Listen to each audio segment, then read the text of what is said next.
گرامی قدر سامعین، حضرت ابو ایوب انصاری رضی اللہ تعالی عنہ نقل کرتے ہیں کہ اللہ کے پیغمبر صلی اللہ علیہ وسلم نے ارشاد فرمایا، جب کوئی بندہ بیمار ہوتا ہے اللہ تبارک و تعالی اس کے پاس 2 فرشتوں کو بھیجتے ہیں جن کے ذمے یہ ڈیوٹی لگاتے ہیں کہ جب اس میرے مریض بندے کے پاس کوئی انسان آئے اس کا ہاتھ دریافت کرنے کے لیے تو تم نے دیکھنا ہے کہ یہ کیا کلمات بولتا ہے۔ چنانچہ وہ 2 فرشتے اس مریض کے پاس آ کر کے ٹھہر جاتے ہیں۔ جب کوئی شخص اس کو پوچھنے کے لیے آتا ہے اور اس سے اس کی حالت کے متعلق دریافت کرتا ہے، اس کی طبیعت کے متعلق اس سے سوال کرتا ہے اور وہ جواب میں اللہ کا شکر بجا لاتا ہے، اللہ کی حمد و ثنا کرتا ہے، تو یہ 2 فرشتے جا کر اللہ کو بتاتے ہیں کہ یا اللہ، تیرا وہ بندہ بیمار تھا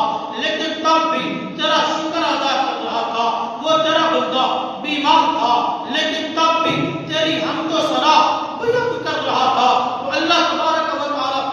اور فرشتوں سے فرماتے ہیں کہ میرے فرشتوں تم گواہ ہو جاؤ، اگر میں نے اسی بیماری میں اپنے اس بندے کو موت دے دی تو اس کی مغفرت کر دوں گا، اگر میں نے اس بندے کو